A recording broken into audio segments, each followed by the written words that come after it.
आखिर सिलेंडर में भरने वाली गैस कैसे बनाई जाती है? कहां से आती है ये गैस? चलिए जानते हैं। इस वीडियो में घर में इस्तेमाल होने वाली घरेलू गैस हमें दो तरह से प्राप्त होती है। एक पृथ्वी के नीचे नेचुरल गैस के भंडार से और दूसरा पेट्रोलियम से यानी कि कच्चे तेल से। लेकिन इस नेचुरल गैस के भंडार को ढूंढना, उसे धरती की गहराई से बाहर निकालना इतना आसान नहीं है।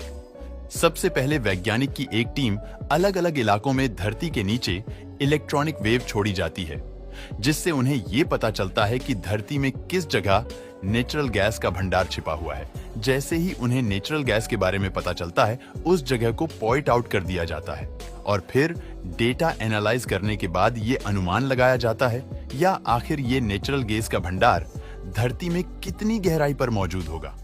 जब सारी जांच खत्म हो जाती है तो उस जगह को पिन पॉइंट करके बड़ी बड़ी मशीनों को जगह पर इंस्टॉल किया जाता है और फिर शुरू होता है एक लंबा ड्रिलिंग प्रोसेस। धरती के नीचे कई किलोमीटर तक ड्रिलिंग करती रहती है जब तक कि इन मशीनों को नेचुरल गैस का भंडार नहीं मिल जाता। एक बार जब धरती की गहराई में नेचुरल गैस का भंडार मिल जाता है तो फिर पाइप के जरिए इस नेचुरल गैस को बाहर निकाला जाता है। लेकिन इस नेचुरल गैस में एलपीजी गैस के अलावा जैसे और भी कई गैसेस मौजूद होते हैं जिन्हें अलग अलग करना जरूरी होता है। इसलिए सबसे पहले इस गैस को जमा करके रिफाइनरी तक पहुंचाया जाता है, जहां पर मौजूद रिफाइनरीज इसमें से ब्यूटेन और सभी गैसेस को अलग कर लेती है।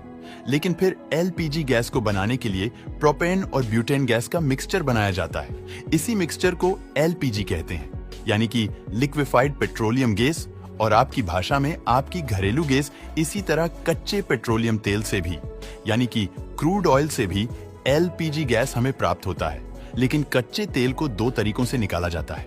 एक बिल्कुल उसी तरीके से निकाला जाता है जिस तरीके से नेचुरल गैस को निकाला जाता है, वही दूसरा तरीका है समुद्र की गहराई। जी हाँ, कच्चा तेल समुद्र की गहराई में भी मौजूद होता है, जिसको निकालने के लिए बड़े बड़े पाइप की जरूरत पड़ती है और वहां पर इस तेल को निकालने के लिए फ्लोटिंग डेस्क बनाए जाते हैं। एक बार जब कच्चा तेल बाहर आ जाता है तो फिर इस तेल को बड़े बड़े रिफाइनरी तक भेज दिया जाता है, जहां पर अब डिस्टिलेशन प्रोसेसर शुरू होता है। इस डिस्टिलेशन प्रोसेसर से कच्चे तेल को अच्छी तरह से गर्म किया जाता है। सबसे पहले कच्चे तेल को 300 डिग्री सेल्सियस में गर्म किया जाता है, जिसके वजह से निकलने वाली गैस डिस्टिलेशन सिलेंडर के टावर में ऊपर की तरफ उड़ने लगती है।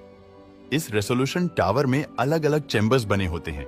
जैसे जैसे कच्चे तेल का भाव ऊपर की ओर उठने लगता है, ये गैस ठंडी होनी शुरू हो जाती है और अलग अलग चैम्बर्स में जमा होने लगती है, जिसमें सबसे पहले चैम्बर में हमें फ्यूल ऑयल मिलता है।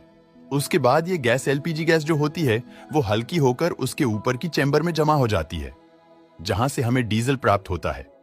इसी तरह डीजल के बाद पेट्रोल और सबसे टॉप पर हमें एलपीजी गैस की प्राप्ति होती है। लेकिन अभी इसे सिलेंडर में भरना बाकी है। इसके लिए रिफाइनरी अलग अलग कंपनियों को इस एलपीजी गैस को बेचने का काम दे देती है। कंपनी इस गैस को खरीदकर अपने फिलिंग स्टेशन तक पहुंचा देती है।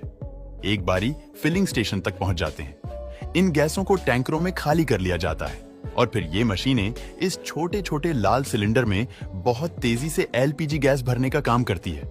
इसके बाद भरा हुआ लाल सिलेंडर छोटे छोटे डीलर्स तक पहुंचता है। डीलर्स अब इस सिलेंडर को आपके घर तक पहुंचाने का काम करते हैं। दोस्तों, वीडियो पसंद आता है तो लाइक और शेयर